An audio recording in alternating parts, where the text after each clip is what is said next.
I'm recording now.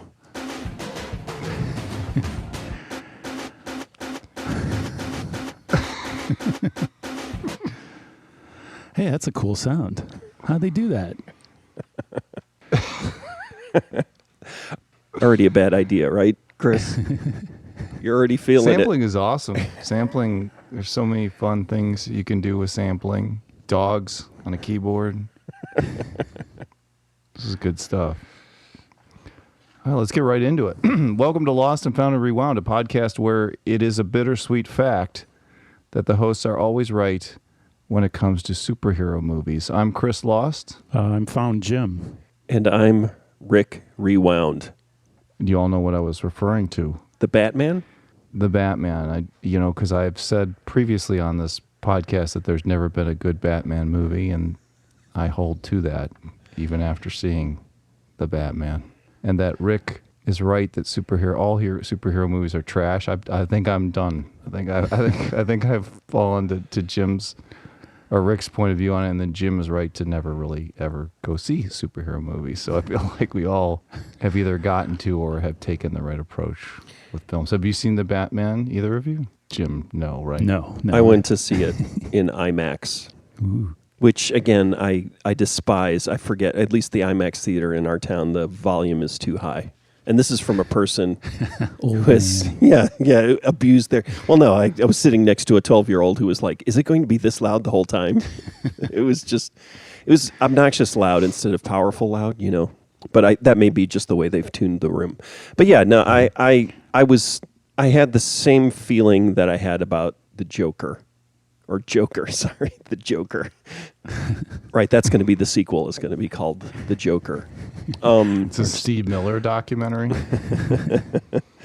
I feel like these directors are, making movies akin to Taxi Driver, or, 70s era, social commentary films, but they fall completely flat in our current era, and I want movies or that 90s era Fincher films. Yeah, exactly. And it's like that cynicism and the questioning of the systems. It's like great, but is the end result? And it's great to talk about. I guess it's not though. I'm tired of that discussion. Is like, there's a fine line between a vigilante and a vigilante. Apparently is what the conversation is now, right? We're down to that, right? It's like, these are vigilantes, and one is good, and these others are bad, and it's complicated. It seems like maybe the good guy isn't necessarily a good guy. Or the bad guy's got a good point, like Thanos and, trying to save the world by reducing the population. Yeah. Or save the universe, I should say, by cutting the population in half. Yeah, it's an interesting point of view. Yeah, and so I'm done. And I don't know if I need to have, Christopher Reeve saving the world again, those type of superhero movies, but it's like if we're going to be continued to be plagued with these movies, come on, at least do something new. If I hear any more about how it's our new mythology, this is high art, or, this is equivalent to, all that Joseph Campbell bullshit that we've been hearing. It's been 40 years of this now. It's over. It's like, I don't need to hear about how these are legitimate stories anymore. It's like, let's move on. My take on it was 90 minutes in, I was like, I can't wait to tell Rick how great this movie was. And then after the next 90 minutes, I was like, holy shit, Rick was right. God damn it. It's like, why are you making a 3-hour Batman film? Make a 90-minute Batman film. Make it fun. I love the muscle car with the 60s Batman jet on the back of it. Great idea. That worked. The reveal though was really lame. I felt like I didn't get amped up at all when I saw the reveal. It was just kind of like, okay. It was like when he first showed up too. It's like, here's some dude walking around in his Doc Martens. It's going to beat up some people. It was like there were some amazing shots and amazing, set pieces, but it's like a couple of them were just like, wow. I mean, this doesn't even seem exciting. He could turn his neck though, at least. His neck turned. It was the noir Batman I've always wanted, but it was just like twice as long as it should have been. Too many Quentin Tarantino-esque references to other films. I also think Tarantino's kind of ruined films. It's like, I think he effectively can do that. I don't think any other director can. And they should just stop. Like, we don't need a scene from Seven in the middle of our Batman film. Just cut that scene out. There's 90 minutes like when we cut out of the film. Cut out all the references to other films. Yeah, Just make a noir Batman film. I barely tolerate it when Quentin Tarantino does that stuff. So, Who's Batman now? Is it Keanu? It's Keanu Reeves. Cool. Batman. I might have to go see this. I'm Batman. It's a guy who played a vampire. Robert Pattinson. I've seen him in a couple of really good, indie films. I mean, he's good. He's done the right thing, I guess, where you go and you do a bunch of indie films and then you get the big blockbuster and you get to make $10 or $20 million for a couple of years and then or $100 million and then you go back to making indie films or whatever he's going to do. Was either that or was he going to be the next Bond? Is that what it is now? It's like either is he up for Bond Batman, again? You get to be Batman or you get to be Bond. Right? And he chose Batman. Yeah, well, they're the same thing. Yeah. That Bond film Skyfall, that was just a complete copy of the Nolan Batman film, like shot for shot.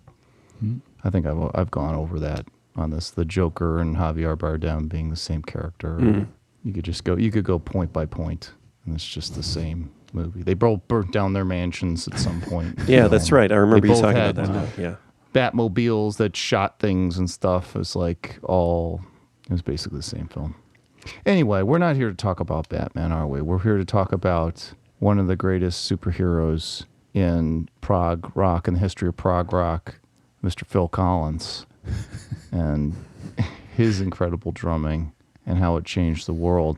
Rick, do you want to tee up our topic today? I have extensive notes. I could basically do a 2-hour monologue. So I'm trying to figure out how to incorporate you guys into this. Well, then I'll say we're talking about the Intruder drum sound. How and I think at one point we were going to debate, not amongst each other, but just try and investigate, much like Batman, the world's greatest detective, figure out who truly discovered the Intruder drum sound, because the Intruder drum sound not only did well by that song, but it actually was then used on one of the most famous songs of all time, In the Air Tonight by Phil Collins. So I knew Rick would have plenty of facts about the Intruder, so I brought a bunch of tangential facts. So before we unleash Rick, Jim, did you do a little investigation on the Intruder drum sound? What was your process before we get into Rick's notes? Because I'm eager to hear who Rick thinks invented the Intruder drum sound. Well, I was trying to figure out when I became aware of this sound and if I was ever aware in the moment, how pervasive it was. And after, so what I gather, it's come back, right? In pop music, there's all these pop songs that it's totally, everyone's into the, all the 80s synth, whatever, what is it? Synthwave? Is that what it's called? There's like one of those genres of electronic music now. It's all people doing 80s music on 80s equipment and stuff like that. So chill wave, is that right? No. Yeah, I think there's all kinds of waves. There's chill wave and something like that. I don't know. Anyways, it's obvious that now after hearing it, it's like, oh yeah, this was a thing, and I don't remember really being aware of it in the midst of it. I mean, I obviously remember In the Air Tonight. The other obvious one was, it's on everything. It's on all those songs, like Duran Duran and Jack stuff. and Diane? Yeah, Jack and Diane. That one was like, oh, yeah. Oh, wow, it's like okay. Yeah. The drum solo thing, and it's like, oh, yeah. That was a few years later. Well, it was like probably 85 or something, 84. Yeah, I never thought about it until Rick started talking about it, and I started looking it up, and it was like, oh, yeah, it's come back, and at the time, obviously, everyone knew about all the recording engineers. It was like, oh, we have to get this sound, and everyone started copying it. And maybe I just took it as, oh, yeah, that's what drums sound like. Or, I mean, I guess I remember the Phil Collins song. That's where but I don't know if it ever occurred to me. It was like, oh, that's an interesting sound. But well, should we do a quick synopsis of the initial moment, the Intruder drum sound itself? Yeah. Yeah, the Mr. Watson, come in here, I need your help moments Moments. of the Intruder drum sound. And I know there are multiple stories, multiple perspectives, and so maybe we can start talking about it and then start weaving in what we've heard. So, well, the genesis of this all is that Peter Gabriel was going to start making his third solo album, which is now people. Wait, did you say that intentionally? The genesis of this all? Oh Was that yeah, no, Peter I didn't. Gabriel I was- didn't. It must just be in my mind. And so I was waiting for you to call out the pun. Sorry. Yeah, yeah, and so Peter Gabriel, I believe, was a fan of the production work that Steve Lillywhite and Hugh Padgham, the engineer, had been doing on XTC Records. He got together with them in the legendary Townhouse Studios in London. It just happened that Townhouse had just gotten one of the first SSL consoles, which was kind of the recording console that's sort of defined the 80s, because up until then, mixing consoles didn't have compression and gates on every channel, right? You'd have to, if you wanted to do some kind of special effect, you'd have to patch it in, from the microphone to a preamp, maybe to an effect, and it was a complex process, whereas this new sort of mixer had these built-in effects. And Peter Gabriel's tangentially, like Peter Gabriel, at least for a while, was part owner of SSL, but I think that was later. Wow. And so they got together in this studio. Apparently, the day that they were going to start recording, Peter Gabriel woke up in the morning and decided, I don't want any cymbals on this record. On a whim, he just decided no cymbals. Now, I'm not so sure about that. I do know, so Lou Reed has said this before. A lot of people have a problem with cymbals in the recording studio. Like, cymbals eat guitars, right? There's even a band called that, right? And so it may not be just a simple thing where Peter Gabriel on a whim said, let's just not have cymbals. It may have also been the influence of world music. So as he was starting to explore non-Western music, he was noticing that there aren't a bunch of people going, the hi-hat is a very, Western sort of modern invention. It's not That was really, allegedly the motivation, was Yeah. his interest in global music or world music. Just a quick side note, Josh Ohm from Queens of the Stone Age has the drummers record all the drums without the cymbals and then add the cymbals afterwards, which there's a clip of, I guess, Dave Grohl getting extremely frustrated trying to record a drum part just with drums and no cymbals, and then going back and recording cymbals, which it kind of makes sense sonically, but that's got to be very frustrating for a drummer, and it was for Phil Collins. Phil Collins and Jerry Marotta. So there was also Phil Collins was recruited to play drums on the record, but also Jerry Marotta played drums. And yeah, I think that was the first question when Phil set up, and then Peter said, "No cymbals, Phil." And Phil said, "Well, what am I supposed to do with my, what is it, my right hand, right? No, my left hand. Yeah, my right hand, right? He plays, yeah."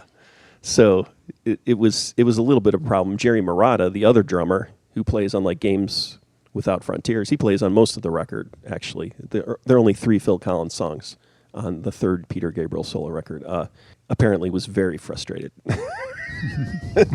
The great band Throwing Muses, their first couple of records, at least their drummer wasn't playing cymbals. So, that was later, but, there are instances of that. And then also recording the opposite, where bands that at later in the 80s started using drum machines. And the only problem is that the cymbals on drum machines don't sound good typically, right? And so you'd have all these drummers come in and doing cymbal overdubs, right? So everything would be done with drum machines, and then they would have to put in cymbals on top just to make it sound good, in quotes. And we should add that Phil Collins was available for these sessions because he needed a distraction from his first first of many divorces. He was splitting with Andrea Bertarelli, who he was with from 1975. From one day at a time? You know that's not true. She was married I did to not Phil say- Collins before Eddie Van Halen. How dare you? That's not Valerie Bertinelli. I thought Eddie Van Halen. Wait, so she didn't marry Eddie Van Halen? I thought all Valerie. those Italians sound the same to you. Well, funny you should mention Van Halen because the song Intruder was described as the menacing instrumental from the Diver Down album. It was recorded when it was determined that the band needed an intro for the Pretty Woman video because the video ran longer than the length of the song. And effects included Eddie twirling his tremolo bar and rubbing a can of Schlitz malt liquor beer against the strings, as well as massive doses of feedback. The working title of the song was Jams 4. A wildly different experiment in the studio created the Van Halen song Intruder. And the reason for it was that David Lee Roth wrote the video for Pretty Woman without consulting the duration of the song itself.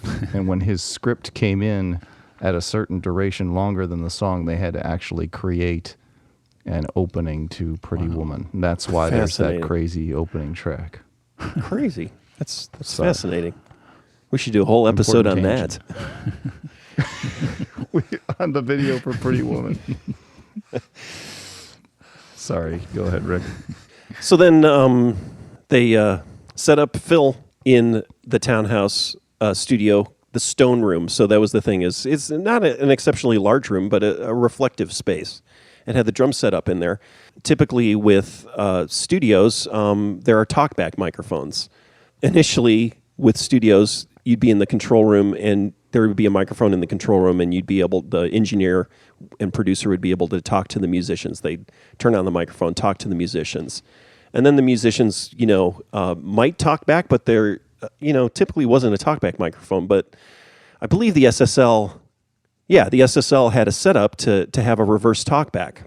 So it was actually set up where you could put a microphone in the studio that was specifically for the artists in the studio to talk back, right? which was a radical thing. Before that, the engineer and producers would talk at the musicians, and maybe the musicians would talk back, but it would come through a microphone, maybe. But it was kind of a one-way conversation. Which is a point of confusion for me because you and I had a conversation about this. I was playing with guitar effects for songs that I was recording, just trying to get my effects straight. I wasn't recording at the time. And I was getting this incredible depth of delay out of my guitar. It was like stereo upon stereo. And I wasn't quite sure how the hell I was getting it through my pedals because the pedal settings didn't change. And as I was playing with my headphone mix, it would kind of come in and out. And what I realized was in the control room, the talkback mic was on. And the audio in the control room comes in about, half second delayed. So I was not only getting my direct sound of my guitar stereo in my ears, I was getting a mono talkback secondary repeat. And so I was getting this huge depth of sound from my guitar, which I then just replicated with 2 delay pedals. But I had asked you, Rick, is that what I was like, what do you mean talkback mic? Because I was thinking you meant the talkback mic in the control room, but it's not. It's the talkback mic in the drum studio. room. Yeah. Yeah. Apparently, the way this mic was set up is it had a compressor on it. So a compressor squashes sound, so it makes quieter. It's very simplistic, but quieter sounds louder and louder sounds quieter. It basically levels everything out. And so the live room talkback microphone was squashed so that if somebody said something quietly in a corner of the room, you could still hear it. But then if somebody hit a snare drum, right, that it would get squashed down. So you get this very sort of hyper squashed room sound. And then to prevent issues with feedback, it also had a gate on it. So what gates do is they only allow sound through when it's at above a certain volume. So if there's quiet sounds going on, it turns off basically the microphone. The microphone would turn off, if somebody's just kind of walking around or snorting cocaine, right? The gate's not going to open. But then somebody says, "Hey, I can't hear my kick drum," right? All of a sudden the gate would open. And so that was the setup. There was a setup for the talkback mic.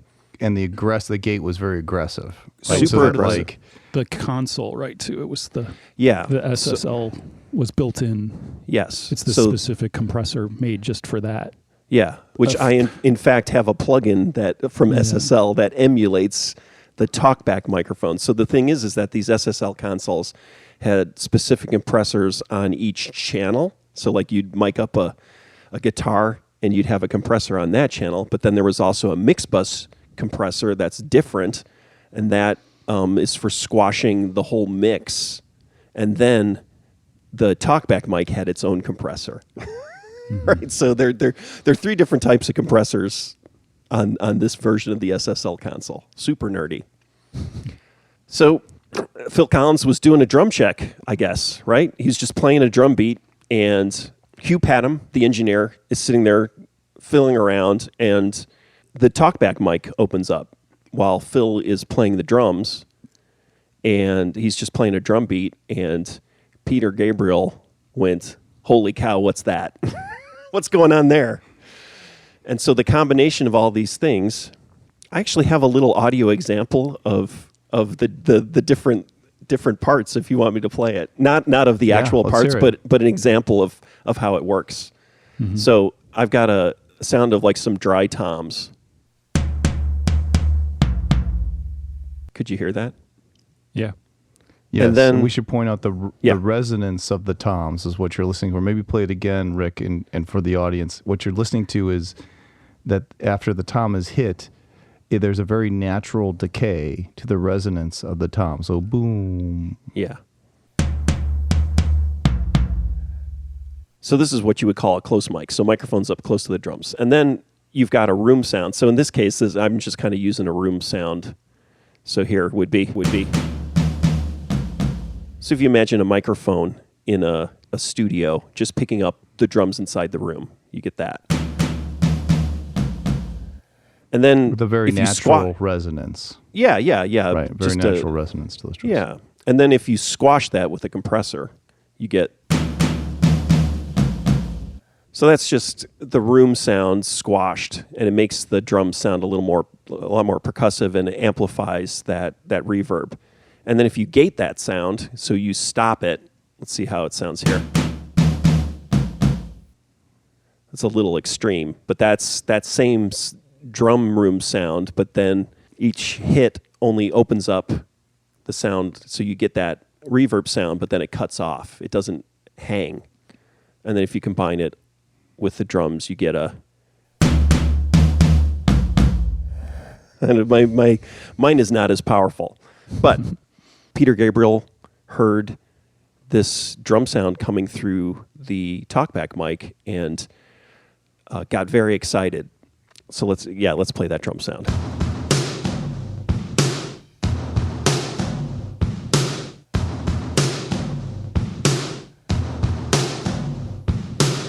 And what I've heard is that Phil Collins was actually hearing that talkback sound, and he was kind of playing the drums in rhythm with the gate. Like he started feeling the gate, like where the gate would open and close, and sort of played with the way the gate was opening, the timing of the gate, and so that meant that each hit right after it closed or stopped, he'd hit another drum, right? So it kind of defined the rhythm, and I believe it was Peter Gabriel said, let's put 5 minutes of that on tape, and so Phil Collins sat there for 5 minutes playing that drum beat.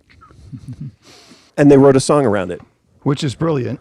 Which is sort of the MO of the album. I listened to, being a huge Genesis fan in high school, I then bought all the Peter Gabriel albums and ran through them incessantly, and then really burnt out on them, and really kind of came to the conclusion that other than So, there was really only one or potentially two good songs on each of the Peter Gabriel albums. But the one thing that he did master, or was really good at, was loops. Essentially, he found fantastic loops that like would make the song. And like if you listen to each song, even Salisbury Hill, which is, I think I could listen to it 1,000,000 times a day, is just a fantastic loop. That guitar part is awesome. I could listen to it over and over and over again. And I think with Intruder, he found this series of Phil Collins drum hits mixed with this very aggressive gate that sounded beautiful, but then super eerie. And then I think he probably wrote the song based on the tone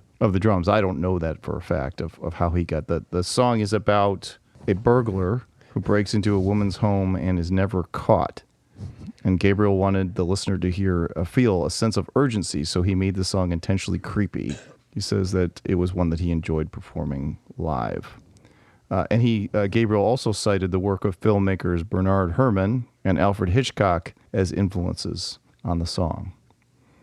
And that's the thing, is this proto-loop era. You think about this record, especially Intruder, My Life in the Bush of Ghosts, so Brian Eno, David Byrne record, where it's kind of loop-based, but they're people playing the same thing over and over again. And then also it goes back to Fela Kuti, right? So that's also, you got 11-minute songs that have riffs repeated over for 11 minutes, right? And so it's that Afro-pop influence that was starting to seep in and kind of tying to looping, and all before you could have digital technology that allowed you to do looping easily, right? You'd have to basically loop as a human, and also James Brown, right? So you go back to James Brown, and I could listen to Fela Kuti and James Brown forever, right? It's the David Byrne, and the thing that I think sort of killed David Byrne and Peter Gabriel was this fascination with looping, and I'd probably have to go back and analyze the variance in their songs in sort of Fela Kuti and James Brown versus David Byrne and Peter Gabriel, because I do feel like where Peter Gabriel fell down in those records is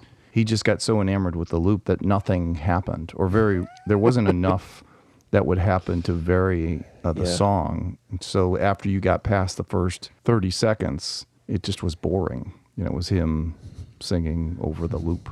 Well, as someone who always tends to write music that just has one chord, I worry. Yeah, it's definitely a very attractive thing. It's a drones and repetition and minimalism. Yeah, it becomes very meditative, but then externally it may wind up being very boring.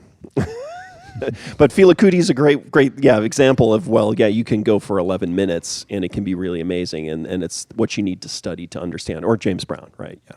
Or Jimmy Page, or you. I mean, I don't think your music is loopy. I guess maybe some of your current stuff is. There's a trick to it, right? You can't just rely on the magic of the loop holding the whole song together. There needs to be more to it.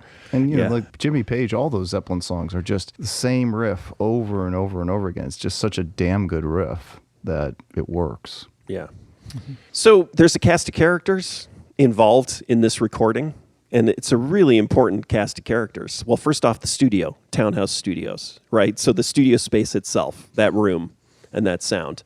Obviously, you got Peter Gabriel, so who was the person, I think everyone agrees, thought it was something that what Phil Collins was playing in the sound that Hugh Padgham, the engineer, was getting out of the talkback mic. Peter Gabriel was the one who had the realization, this is something that we can build a song out of. And then you've got Steve Lillywhite, who's the producer. Now, I'm already going to play my card here, where it's like I'm slightly suspicious of Steve Lillywhite as being part of this. So he's there, he's a producer, but maybe that's kind of be part of this process, is going through and listening to maybe what everyone did afterwards. Also very interesting, I love this. Nick Launay was assistant engineer in the room at Townhouse. So Nick Launay actually, is recent stuff. He does all of Nick Cave's stuff now, but has a long history of engineering and producing amazing records. Idols, like the Idols records, if you've listened to the Idols, like recent bands. He's amazing. He was there also. And so all these people are in the mix. It's the summer of 1979 and autumn of 1979 when they're making this record. I have a couple of examples of things. Also, Dave Gregory from XTC, he was the new guitar player in XTC, plays on some of the other songs on this Peter Gabriel record. So Steve Lillywhite and Hugh Padgham had been producing XTC records. Right before the work on Peter Gabriel 3 happened, they were making drums and wires with XTC. And so I thought it would be interesting in Townhouse Studios. So Steve Lillywhite, Hugh Padgham, and Townhouse Studios, same space. I thought it'd be neat to listen to Making Plans for Nigel. And if you listen to Making Plans for Nigel, which is on drums and wires, recorded probably a couple of months beforehand, same space, same engineers and producer. Listen to this.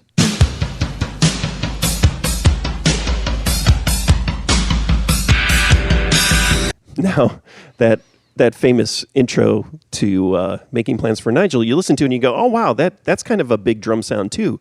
But what's different about it, what's kind of in the mix at this time is the Martin Hannett kind of influence. So Martin Hannett, who, had produced the Joy Division records, right, was very much about playing with these new digital delays from AMS, using delay boxes and reverb, effects to create these kind of larger than life sounds, right? Studio sounds, which was, again, part of the 80s, right? That's very much about the 80s sound.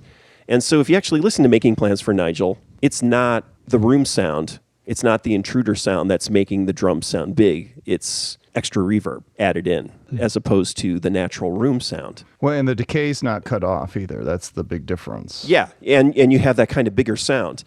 And so what's interesting, and what I love about this is, so then they make the Peter Gabriel record, and then, the Peter Gabriel record comes out. It's an amazing record, but that doesn't necessarily make this drum sound universal. And so the next summer, again, Steve Lillywhite, Hugh Padgham, and Nick Launay is back as tape operator at Townhouse, and they're recording the next XTC record the next summer.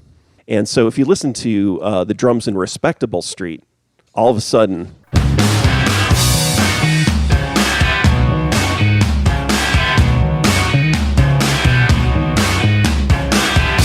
you hear that same sound. They've obviously gone and said, "Oh, okay, we're going to do the Intruder thing again. We're going to get that sound." And so some of the keys to that sound are that you don't use cymbals. Right? Is that in that Townhouse space, apparently, like once you got this sound, if you hit a cymbal, it would just blow up everything. It would just go and explode, and you wouldn't get that explosive tom and snare sound. What you'll notice about these songs is that Intruder... It's all toms. Yeah, it's lots of toms. There are songs on Black Sea by XTC that have cymbals, but you can hear it. It actually kind of squishes down everything. That explosive sound disappears. You got three people working on Respectable Street, Black Sea, XTC record the next summer, who were in those sessions, and they're using their tricks now. They're using these tricks. Then, same summer, Steve Lillywhite goes off and does the first U2 record, and he does that in a different studio in Dublin. He doesn't have Hugh Padgham with him. Nick Launay is not there. And so I Will Follow, though, if you listen to it. And you listen to some of the songs on the first U2 record, you hear. Is this Boy? Is that the first U2 record? Yeah, Boy.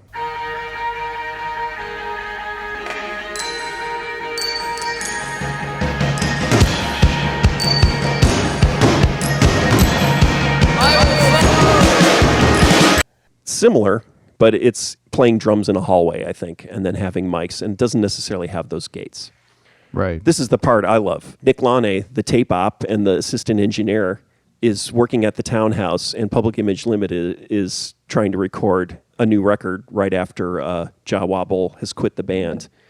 Nick Launay's the tape operator for Steve Lillywhite. I think it's Steve Lillywhite was initially supposed to produce the Flowers of Romance record.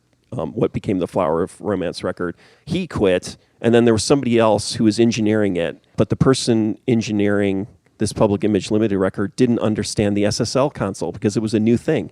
Nick Launay, who had been hanging around in all these sessions, right, and worked at the studio, was sitting there being a tape op. So what a tape op was is the person who turned on and off the tape machine. It was kind of the low man on the totem pole. Well, the low man on the totem pole in the studio system was you would get tea and coffee for people, right? And then you would move up to tape operator, and then you'd be assistant engineer, and then you'd be engineer, and then you could be producer after that, right? And so Nick Launay sitting there, and as this guy is trying to figure out, the engineer's trying to figure out how to use the console, he's just bouncing back and forth from the tape machine and going and showing this guy how to do everything. And apparently the engineer walked out of the room, and Johnny Rotten, locked the door and said, "Nick, can you just do this? Because this guy doesn't know what he's doing, and I'm getting really tired of watching you walk back and forth trying to get everything working for him." And then the guy, comes back and the door's locked and is pounding, and Johnny Rotten wouldn't open the door. And so Nick Launay became the engineer on this record. Apparently, Johnny Rotten, John Lydon, really liked Peter Gabriel 3.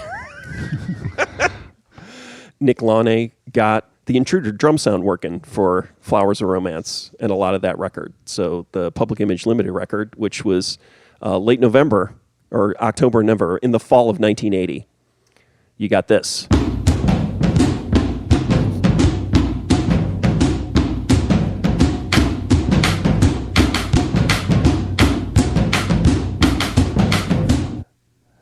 So there you go. So Nick Launay, basically, which basically launched his career. So once he got, recorded this, he was already, engineering stuff. And once Flowers of Romance came out, everybody was like, oh man, that drum sound, right? So even though it was kind of the same drum sound as the Intruder sound, he was able to take that sound because he knew it. He was there.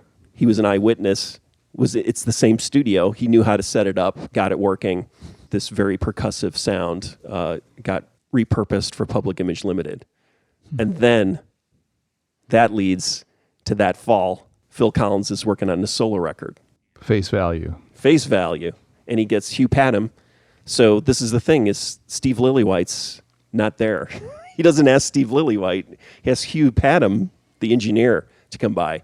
And who's the assistant engineer? Nick Launay. If you watch the documentary on the making of Face Value, it's like a 20-minute YouTube video. It talks about how Phil Collins, Padgham talked about this in the podcast that we recently listened to, is that Collins is very opinionated about how things should be produced and didn't want a producer there. So I don't know, this might even reinforce your theory, Rick, is he might have said, well, I'm not sure what Lillywhite was doing. I can do, if someone needs to make decisions, I'll make the decisions. I just need engineers to be pushing the buttons. But Collins is listed as both an engineer and a producer on Face Value, but also Padgham is listed as both an engineer and a producer on the record. And so that's the thing, is a lot of the tracks, like In the Air Tonight, started out as an 8-track reel-to-reel recording that Phil Collins did in his his house or his rehearsal space. So a lot of the songs on Face Value are come from his demos.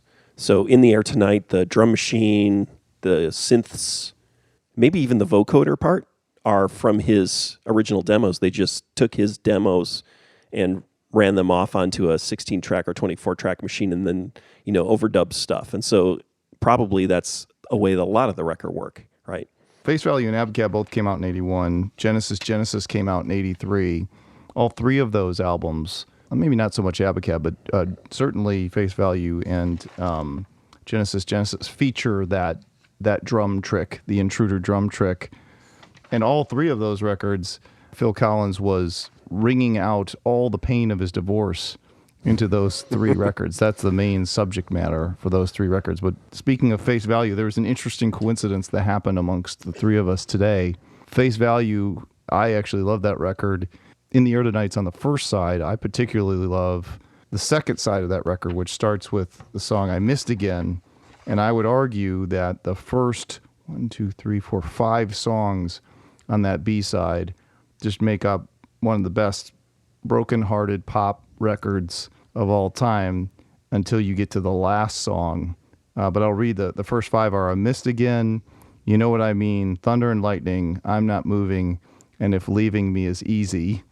You can kind of read into those titles. Rick, do you know what the last song on side B is that completely ruins that side of the record, and I'd argue completely ruins the record? Talking about looping, right? I'm assuming, because we were talking about drones and looping. It's Tomorrow Never Knows, right? Right. Yeah, he does a cover of Tomorrow Never Knows. Wow. Terrible. I have obviously the In the Air Tonight fill, right? Everyone knows this sound. And then, like you said, Abacab. Almost right after that, they did Genesis, and so this Abacab fill.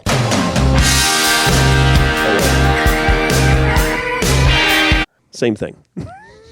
The thing that I think on In the Air Tonight that, yes, that fill is so famous, but I think what really makes that drum interlude really cook is the snare part that comes right after the fill. And it's actually, if you think about Jack and Diane, I heard a legendary story, or who knows if it's true, a mythical story about the drummer who was enlisted to do that drum solo on Jack and Diane he did it over and over and over again and doing different solos or whatever, and they couldn't quite get it. Everybody was just saying no. And then he just like decided to just go out there and try that very simple fill, which is essentially just like a couple toms, a lot of space in between the drum hits, and then just a really hot snare hit. You know, he's just like riding the hat and then hitting the snare. And in the Air Tonight, I don't know if you remember, but after that fill, he kind of does a really hot sort of snare hit, and that's where you really hear that gate kick in. And I would argue even on Intruder, it's the gated snare that really gives it that punch, not so much. The toms are great, but it's when he goes to the snare is when that oomph is there. And that snare sound is what defines the 80s, right? It's so like, regardless of how people afterwards got that sound, whether or not it was a talkback mic in Townhouse Studios. Actually, Abacab was recorded in a different studio, so they were able to get that sound somewhere else. But yeah, just that gated snare sound becomes almost the universal snare sound of the 80s.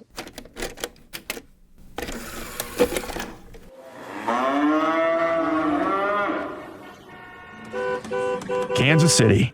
Food-wise, a city famous for its barbecue. But that's about to change.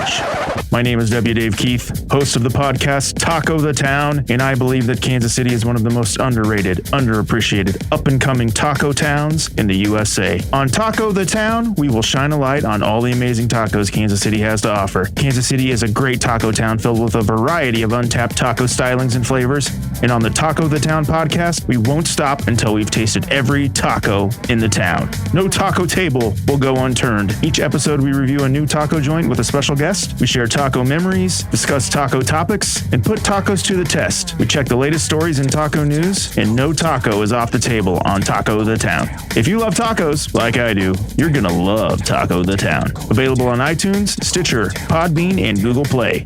That's Taco the Town.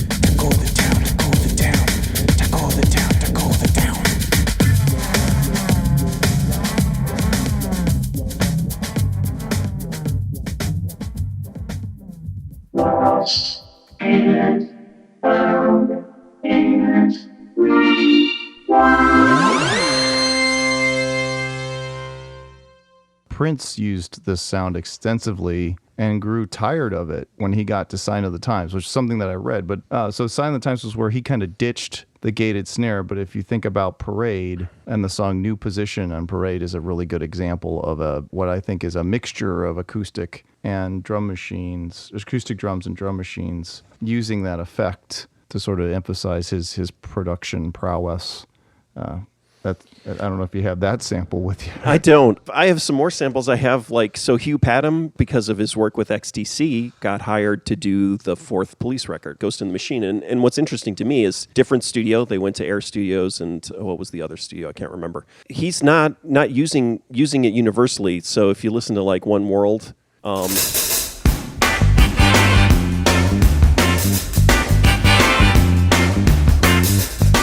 super reverberant sound, but it's not that gated sound. Definitely the snare has that 80s kind of super reverby, but it's not the gated sound, I don't think. Hugh Padgham's not using it on everything, which I think becomes problematic for Steve Lillywhite, right? So Steve Lillywhite uses it on everything.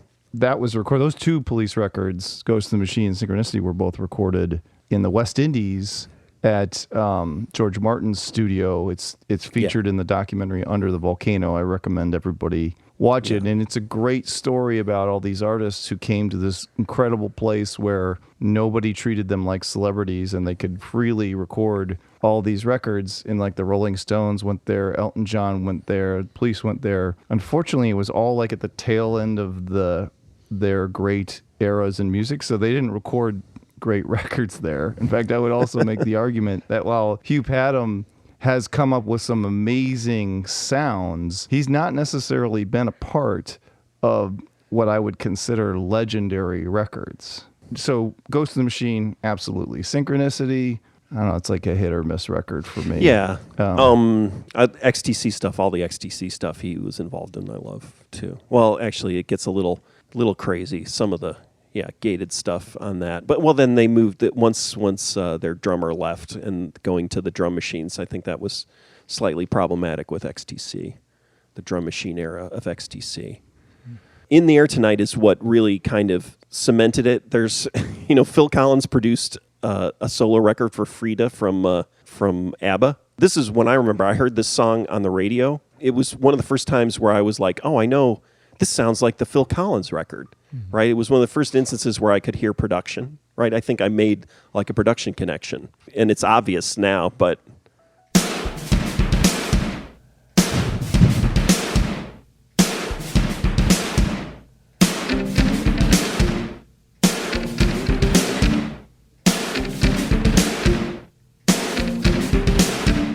So that's the intro to the Frida song. It's a great song. Who's playing drums on that? Is that Phil Collins? So Phil drums? Collins, Yeah. and it's in Polar Studios, so the big studio, that ABBA's studio in Stockholm. In Through the Outdoor was recorded there, right?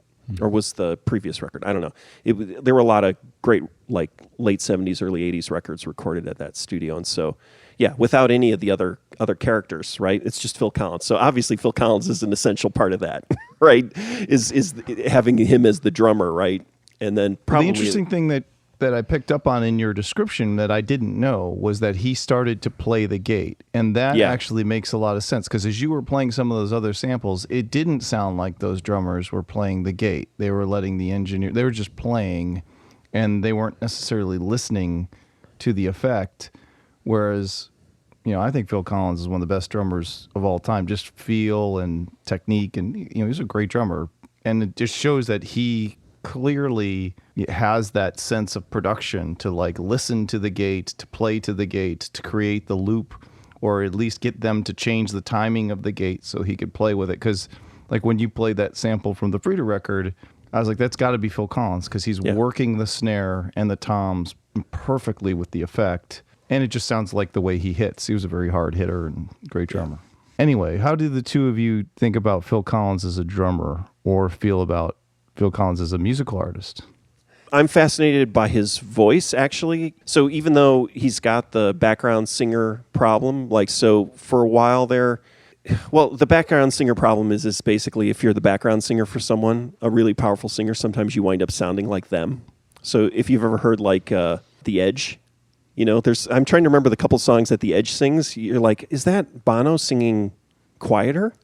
It's like, oh no, it's The Edge, right? And I think the same thing happened with Phil Collins and Peter Gabriel, but like Everly Brothers, why they sang well because they're brothers. So a blood harmony. Yeah, but even like I noticed that with like in indie rock, it was like Soul Asylum. When I first realized, and sometimes Dan Murphy was singing, it was like, he kind of sounds like he was singing kind of like Dave Pirner. I didn't realize, oh, wait, that's Dan singing. It's not Dave Pirner. Well, Ed O'Brien and Tom York. I was listening to OK Computer, and I thought that all those backups were overdubs by Tom York, and it turns out it's Ed O'Brien. He sings them live, and it is clearly him on the record singing it, too, so... Yeah. But as a drummer, amazing. Getting into stuff like Brian Eno from Rick, had Another Green World. It was like the greatest Brian Eno record, and Phil Collins plays on that, he's several all over songs, and they're great. He's like, oh yeah, he's amazing. He became this pop superstar kind of MTV, but a real creative, original, artistic drummer, person, musician.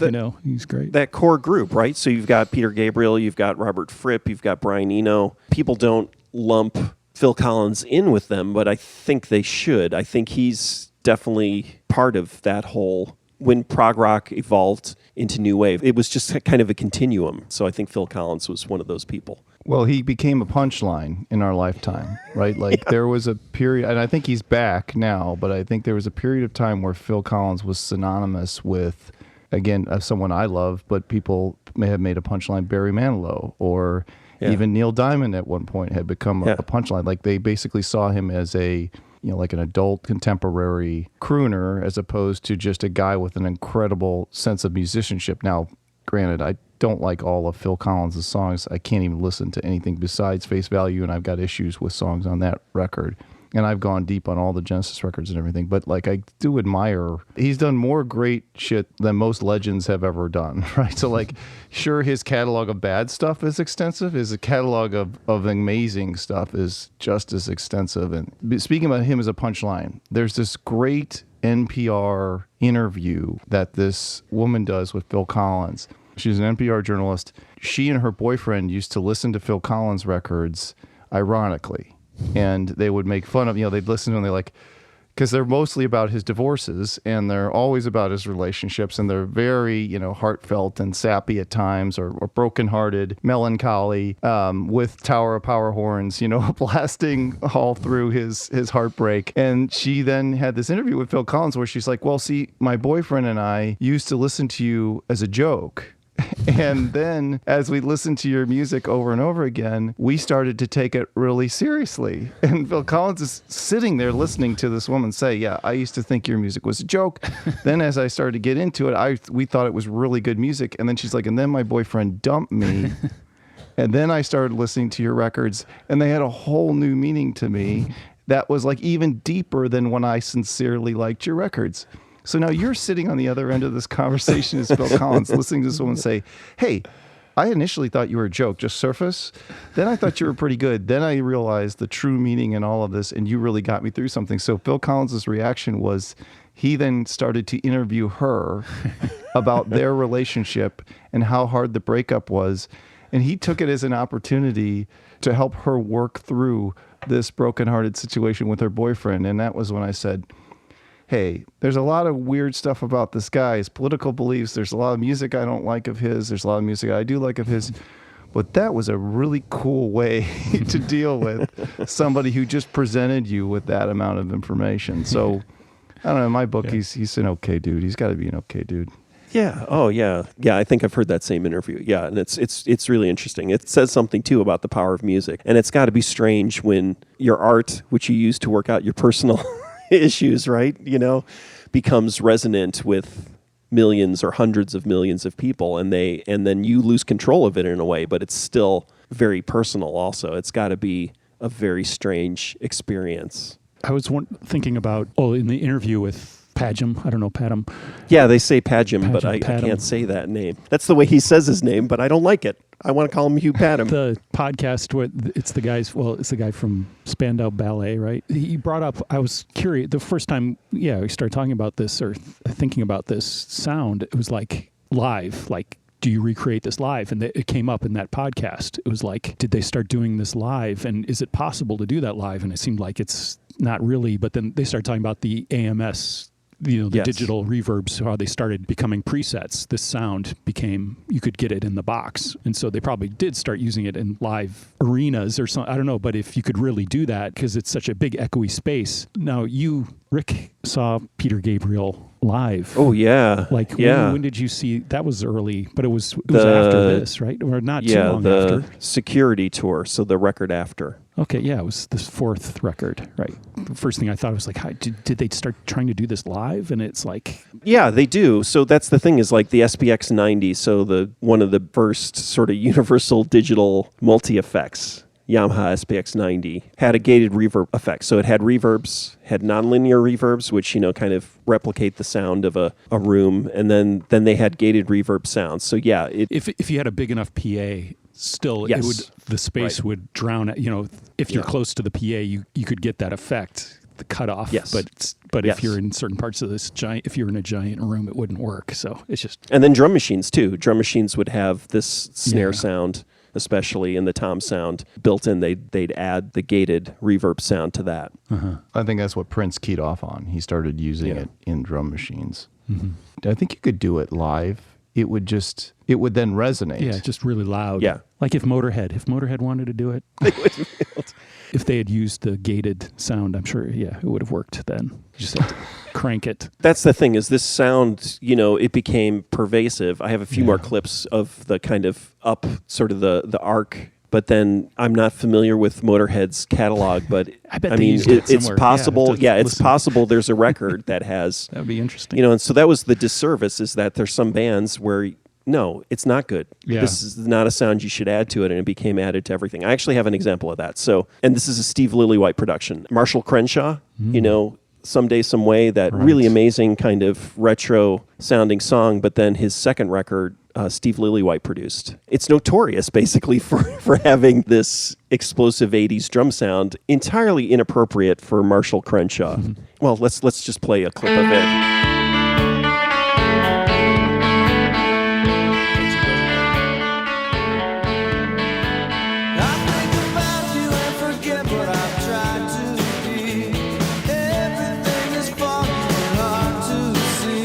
It's a great song, but it's so overwhelmed by that snare, sort of ultra 80s sound. And this is 1983, so it's still a pretty progressive sound. You know, it's the new hot sound, but people actually say that it ruined Marshall Crenshaw's career, right? Is because it's an amazing song. It's a great pop song. I've seen him live play that song. It's an amazing song, but for some reason, just overwhelming it with the Steve Lillywhite production kind of killed it. The 80s production that I just started to hate and stopped listening to music altogether, I wonder if it could be attributed to this effect, because I love this effect on the songs where it works. To me, after a while, 80s sounded like everything was recorded in like a pristine white room. Yeah, that's the only way I can describe it, is as I feel like, because all those videos in the 80s were people standing in white rooms and, you know, with like a, Nagel painting in the corner or something. But I do feel like people went overboard on this particular, and I remember the other thing I think about is you can hear the room, which to me sometimes is great in production. You want to hear the room and you want to get a great room to record in, but I think it's the gate that helps you kind of hear the room even more. And if it's, some of those XTC records too, I didn't like so much because they did sound so very 80s. And I think that maybe this trick, really how you affect the drums has a big impact on what genre you're in, because that's what then drew me into, like, that's when I heard like In a Jar for the first time in the midst of,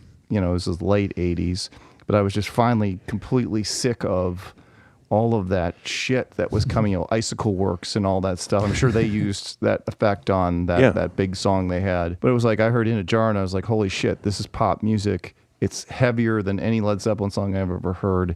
And the production is just perfect. It's just loud and, it's all squished together. And there's no effects on the vocals. Like, this is how music should sound. And I think that maybe it's because it is a great song, or maybe it's because it just was such a reaction to all the things that got played out in that decade that I loved it so much. It ties into what Jim said. So so indie rock, grunge, whatever you want to call it, alt rock, that was kind of a reaction to this kind of overproduced sound. And maybe it's also like when you listen to the Replacements record, right? The Replacements, you saw them live, and it was this amazing sort of in-your-face rock experience, and it did not translate, that 80s production sound would not translate that experience onto record, right? Whereas the more kind of 70s production style, although with more room in it, right?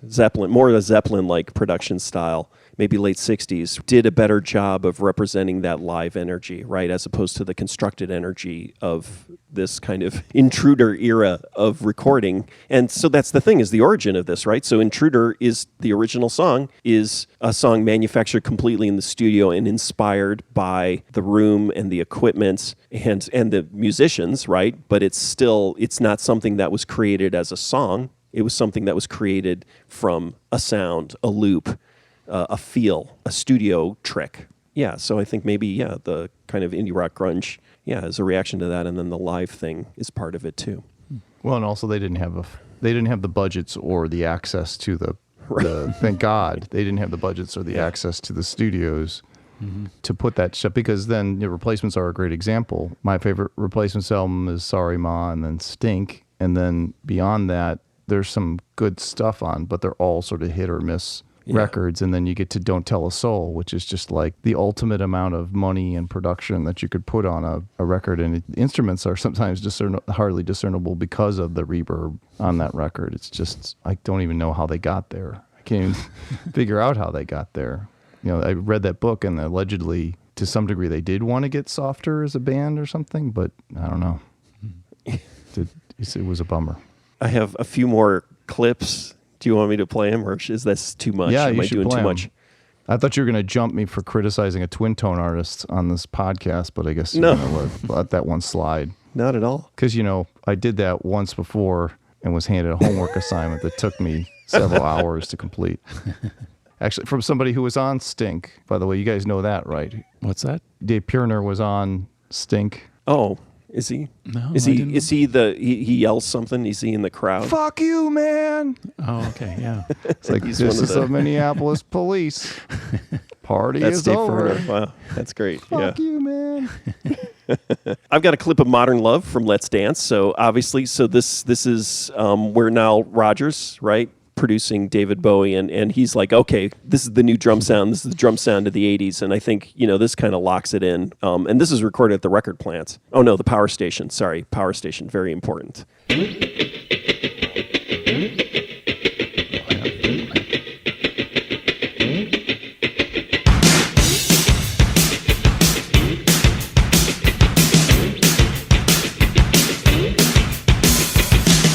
That's the kind of production that I burnt way out on, although I love that song and that drum sound, so I don't know Yeah. what to say. I like it there. Obviously not the townhouse. I'm trying to discern whether or not. So this is late 1982. So already I think there's some digital reverb going on. I don't think it's recreating it with a room sound. I think it's starting to use artificial reverb. I do have an example of what I think is Steve Lillywhite. So, and Steve Lillywhite's production in October, I listened back to that, but on War, he uses the sound on War. That's great. But I think an example of what I consider, it's so over the top, but I absolutely love this record, which is Sparkle in the Rain by Simple Minds, Yeah. recorded at the Townhouse. I bought that Yeah. a beautiful day in LaGrange. Beautiful day. I think on my bike, riding. I rode home with that on my bike. The cover art is amazing. It's the ugliest, most beautiful. Yeah, vinyl. I bought it when it came. Was that 83. 83? Yeah. Or, it may have come out in 84. Sparkle in the Rain. Well, let's listen to a little bit of Up on the Catwalk, and you can hear it. And it's in the townhouse, Steve Lillywhite producing. I think we're already into the gated artificial reverb is going on. But I love this record, even though it's so over the top.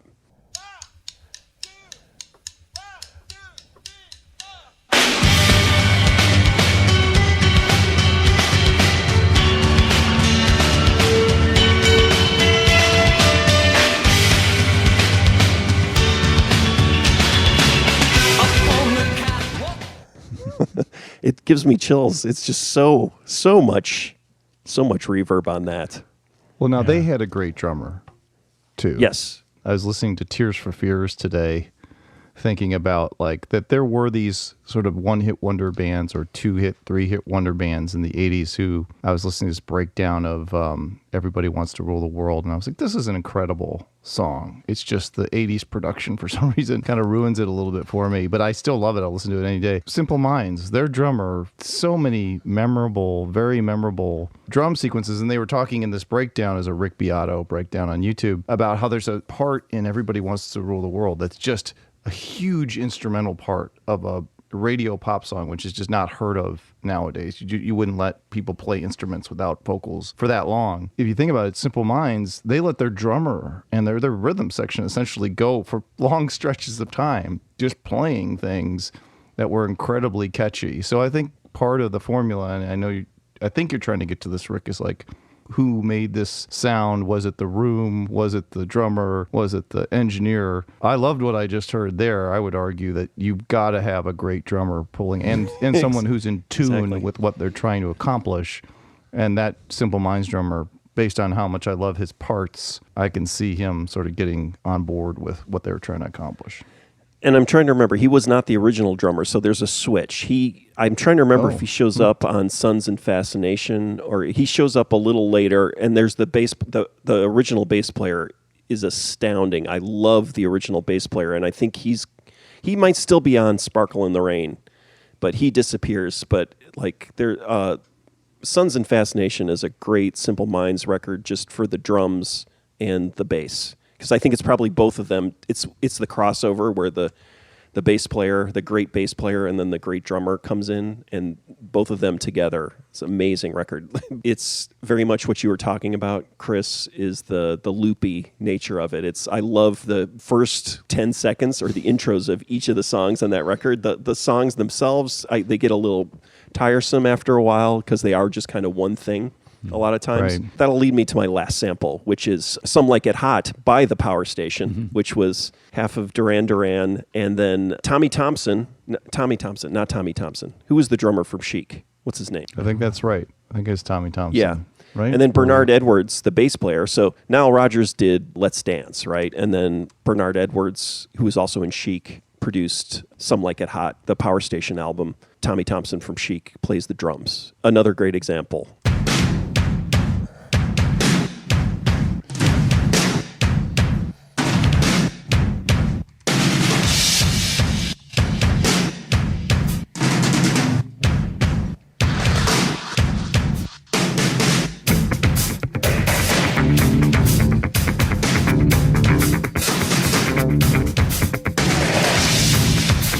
Great bass too, and Tony Thompson. Sorry, Tony Thompson. God, I forgot. I think it's easy to forget how jarring that sound was because now with electronic stuff and electronic music or chopping up, it's so common. Like chopping, you can do with computers like stutter editing and crazy, jittery stuff you can do. Yeah, and it's good you heard that. So the gate effect, right? So we started out talking about the gate on Intruder, where it's Phil Collins playing against the gate and it opening and closing. But what Jim sussed out there is that these are tape edits. And so you can hear like the snare hits will cut off and you can actually hear. And so this was kind of coming from dance music. Before samplers, or the prevalence of samplers, is they would record the drum track and then they would start chopping it up, editing the tape, taping it back together, using adhesive tape to tape it back together. And you could not only make a live drum part, really rigid. That was kind of before people do this on digital now all the time, right? They line up a real drummer to the grid, right? They fix their rhythmic inadequacies.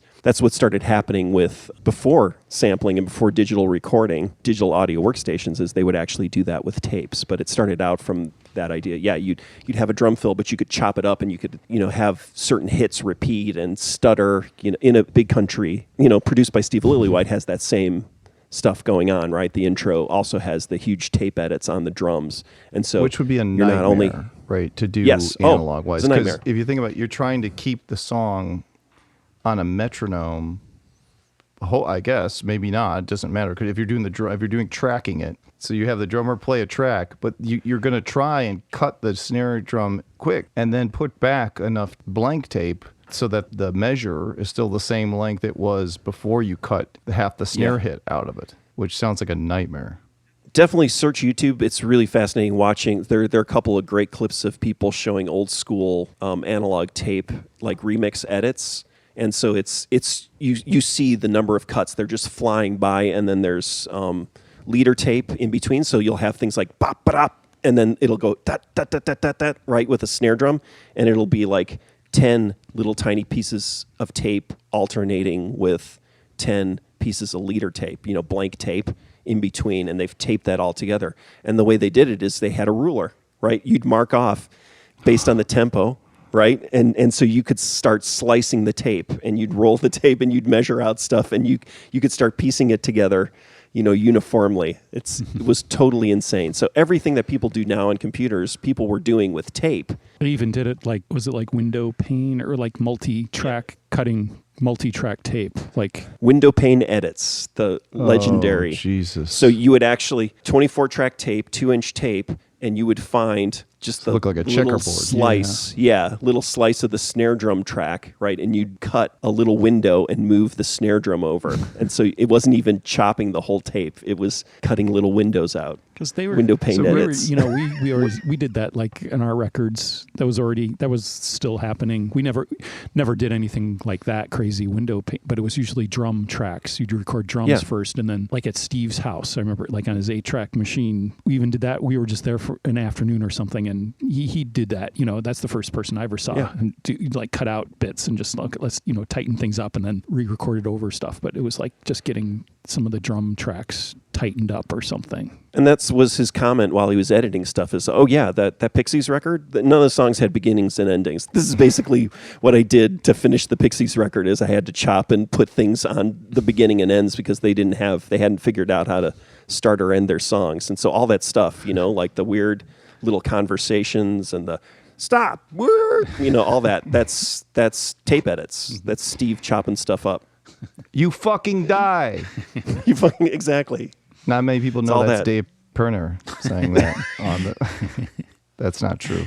Well, Jim, Rick's made his case. Who? Judge Jim, who do you see? I'll read off the contestants in this trial, and you tell me who won. This is how a trial works, right? There's contestants, and then the judge says who wins. So there was Townhouse Studios, Peter Gabriel, Phil Collins, Hugh Padgham, a.k.a. Padgham, Steve Lillywhite, or Nick Launay. Nick Launay never has taken credit for that. Nick Launay was just there. He saw it, and he said, okay. So it's probably him. He's just really modest. He's just being humble. Right? He's amazing. I mean, so the thing is that if you look at all these people, Steve Lillywhite, you know what? He's done like the guy who strums the acoustic guitar and was massively popular. Dave Matthews. Oh. Dave Matthews, Wow. right? All right, so let's take Steve Lillywhite off the list. Nick Launay, out of argument. all of them, I mean, is doing amazing stuff now. What did I hear? I think I heard the Idols record, and I said to myself, I think Nick Launay recorded this. And that hasn't happened to me in a long time where, I mean, like Steve Albini's production, like you could hear that, right? Mm-hmm. And then Nick Launay was a person recently where it was just like I sussed out almost immediately he had recorded the record. Out of all these people, you know, I just need to get a lot of money and hire him to record a record for me. Somebody, you know, so I can just sit down and talk to him. You know, Nick, let's actually not make a record. I just want to talk to you for 5 days. Just someone who worked on Public Image Limited Records, XTC Records, was in the room when Intruder was recorded, and then also has recorded a bunch of Nick Cave records, and you know, and a bunch of amazing records from 1980 to 2022. Has got to be a fascinating, or just somebody you'd want to talk to. That's actually something funny where I remember Matt from Hum at his studio. He used to have a note on the site for his studio is like, we will not be talking about Hum while we were recording our record at the studio, where it was just kind of like people would like hire, the studio for time, and then they would just spend all their time asking him questions about Hum, right? Instead of recording a record. So I think that actually can happen, right? Is where if you're a working musician or engineer, right, and you have a history, it's entirely possible that you can get into these weird fan situations where nerds will kind of pigeonhole you and ask, basically hire you out for a session, and it's really just an opportunity to nerd out. Well, it's funny. I was in a band in college, early college. We were like half metal, half grunge. And actually, the more I go back and listen to it, we weren't into the Stooges at the time, but essentially we had come up with a Stooges-like sound, just being scumbags who played music. And we had booked time with Steve Albini to record in his studio. And on the day we were supposed to go record with Albini, and I didn't know how that was going to go because I was a huge fan. And I was like, all right, you got to walk in there and pretend like you don't know him and just get the record done or whatever. He called my mom's answering machine and he said, hello, Chris. Like, I'm sick today. I can't record your band. I'm really sick today. I can't record your band.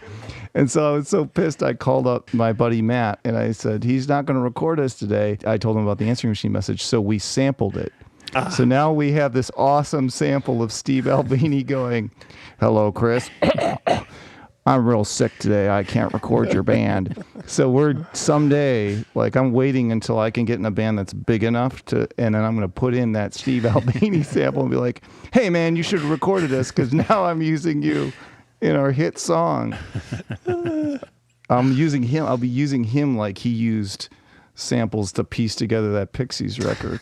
It'll be my version of that. Not samples, man. Tape edits. Sorry, tape edits. Big difference. It is a status thing too. I actually remember one of the producers we worked with, his comment about he had actually been on a session with another engineer that we had worked with, and his memory was, I remember him doing an edit and then there was blood everywhere. It was like that was his only memory of this other engineer was that they had been in a session and he was desperately trying to edit something together and sliced his hand open, right? Which was always because you used razor blades to do this, right? Yeah, they just have on the tape machine. They'd have a big box of straight razor blades, right? Safety razors, and there was always a little bit of blood on the the edit block because it just kind of would happen. And that's when Johnny Rotten locks the door. Right, exactly. We've eliminated a couple contestants from today's trial. We now have Townhouse Studios, Peter Gabriel, Phil Collins, and Hugh Padgham. Padgham is correct. Padgham. Chris, what I'm going to do is I'm going to say Padgham a bunch of times, and then every time I say his name wrong, you go back and edit what I just did. I'm recording this on tape, so that's going to really be a nightmare. I'm going to cut several fingers trying to slice in your Padghams. Jim, who would you say is responsible for this? The guy who's modest. What's his name? Nick Laney. Okay, that's your totally verdict. him. Nick Laney wins. All right. I think he's been the most productive out of all these guys. I mean, they've all done amazing things, but he's the one that I like the best. The most records that he's worked on. But my summation is that it was clearly a combination. It wasn't one person who thought this. Yeah. It was, and arguably it's Gabriel because he's like, we should use that. Or I was also thinking it was like a Alexander Graham Bell moment where accidentally, I don't know, that's not quite right. That's how they discovered that it worked. Yeah. As he was ripping off many Italians. I went down the black hole or the rat hole of trying to figure out who actually invented the telephone because I was going to bring, I'm very pro-Italian on this podcast. I thought I would prove to you both that Alexander Graham Bell, was just ripping off Italians. But the truth of the matter is one Italian guy came up with the concept of the telephone, wrote it down and never built it. Then another Italian guy allegedly built it and then didn't patent the thing that actually made it work. So then Bell kind of studied these guys and then actually built and patented the thing that made it work. So I had to give it up to Alexander Graham Bell. It's like, you got to learn how to patent or build your own shit, fellas. It's like Thomas Edison with all that stuff. It's like the light With bulb. almost everything. Everyone was working on the light bulb, but he had a bunch of other people working with him, and they just like tore through it. Like, okay, let's try everything. Let's try this and this and this, and they had all. Yeah, brute force. Yeah, the R&D lab. Yeah, a bunch of people. It's a bunch of people, and it's magical moments. And yeah, that's the thing is everybody. It's great that you're talking about Alexander Graham Bell because it's just like everything where everybody always wants this one person to have invented something, and it's like, no, that's not the way it works. And if this person hadn't invented it, it's not like if Alexander Graham Bell hadn't figured it all out, there wouldn't be a telephone now, right? It's like, oh, this was going to happen. It was part of human, evolution or intellectual evolution or cultural development, whatever you want to call it, right? And we call it telephono now. If right, if it was, it might have a different name. But Alexander Graham Bell thought we should say ahoy every time we answered the phone. He was not a fan of hello. He thought it should be ahoy, ahoy. Right. He had some ideas that weren't all the way there. But Hugh Padgham, Peter Gabriel, and Phil Collins, I think, are the three key members. I mean, Steve Lillywhite, I do like a lot of his production, but I think he's more of a traditional producer, right? And so I'm less thrilled with traditional producers, people who aren't engineers, right? I don't think, Steve Lillywhite, I guess he's got a little bit of an engineering background, but he's more of the idea kind of producer guy, whereas I favor the producer engineer who helps realize the artist's vision as opposed to has his own vision that he's imposing upon other artists. That's my bias, right, is that I'm suspicious of Steve Lillywhite type producers, and I'm more in favor of the engineer producer like Hugh Padgham. They've got the chops that kind of make the vision come alive. I guess the other thing that's interesting about this, you say eventually they would have discovered this. Now, it's funny how music has evolved. You talk often on other podcasts, Rick, about how the era of a band just going into a studio with no idea what they're going to do and recording songs, kind of like the bands did in Under the Volcano. They just sort of showed up at this place, wrote the songs. They were so talented that they just wrote the songs while they were there, recorded them, and in many cases, they were hits. That's kind of the situation here. I mean, who's got the time to sit around in a studio that expensive and discover something by accident and say, you know what, why don't we do 5 more minutes of Phil doing that and figure out what that is?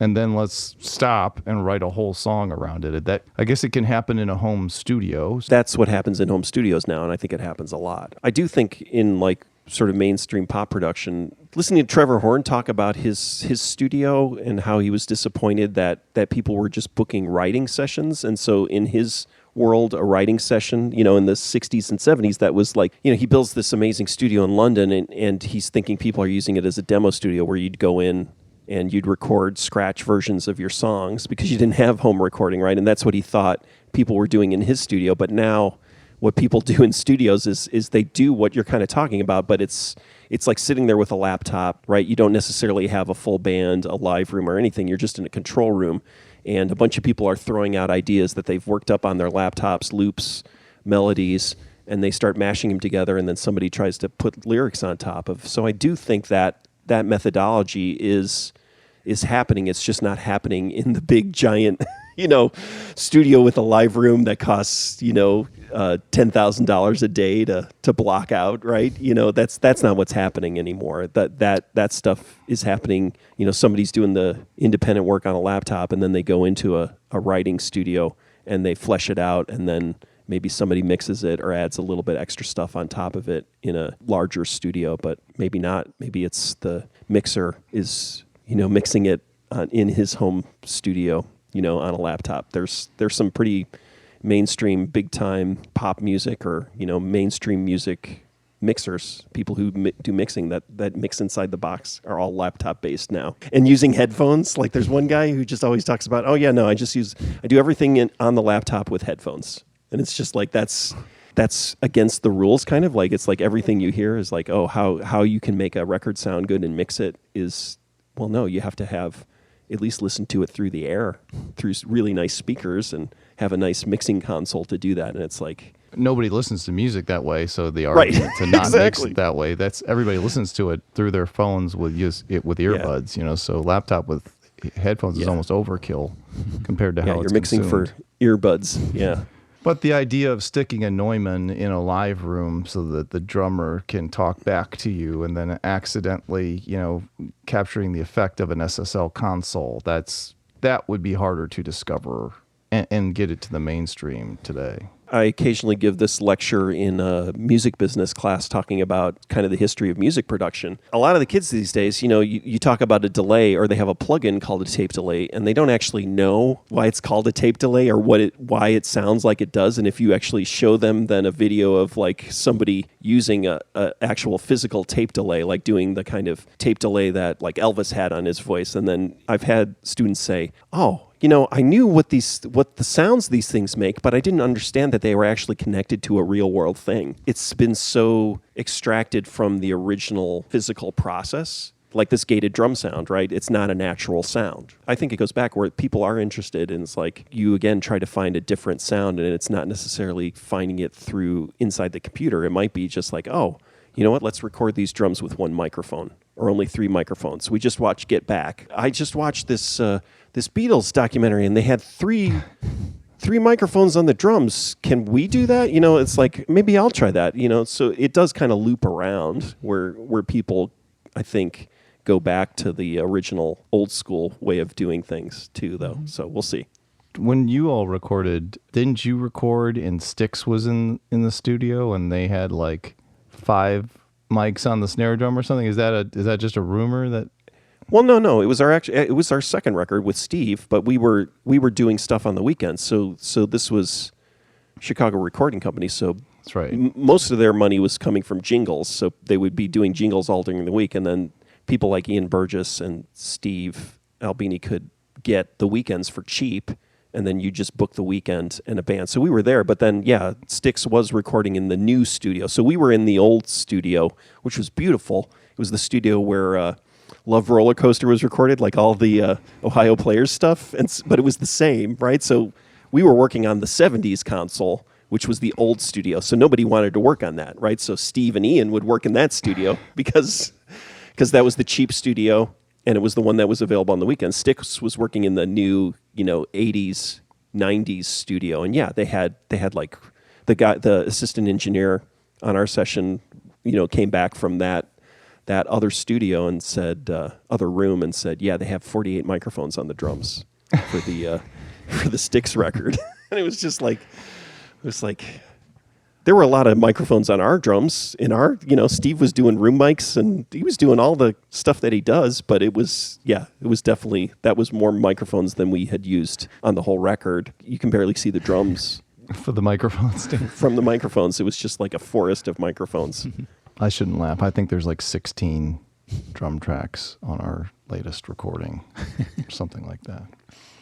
There's like top and bottom toms, the whole mess. But we sort of stole a bunch of tricks from Steve, so in our defense. And there's a good example. I watched Steve give a lecture to some college students on YouTube, and then we started marking our drums exactly the way that he was telling those students to mic them.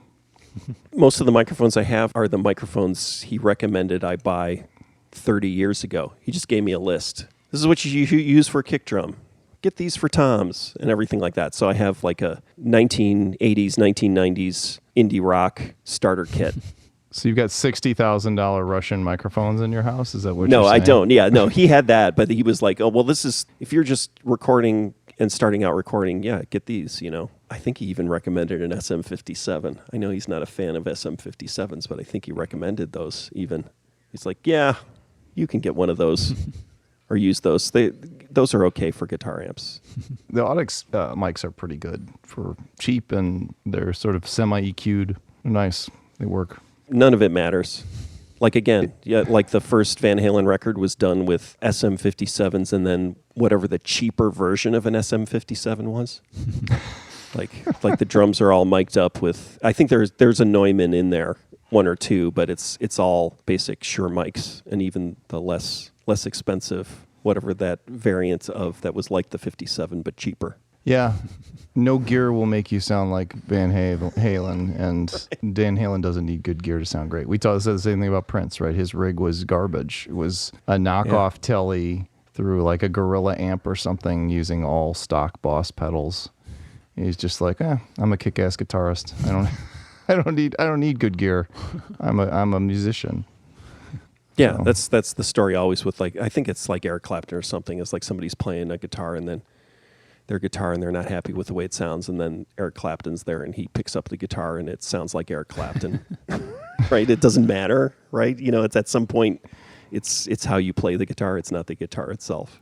So it sounds awful. So he made a bad guitar sound worse? Is that the moral of that story? Yeah, okay.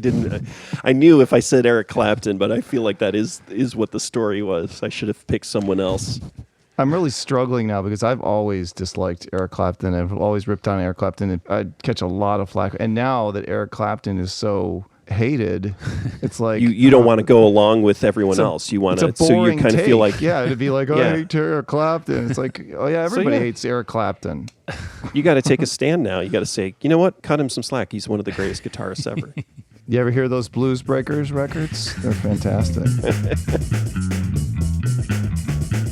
Lost and Found and Rewound is fully funded by Lost and Found and Rewound Foundation funds. Lost and Found and Rewound does not use crowdfunding because our listeners have better things to do with their funding. There's no need to post reviews of Lost and Found and Rewound because our listeners have more valuable things to do with their time. In all sincerity, thank you for listening to the show. We truly appreciate it.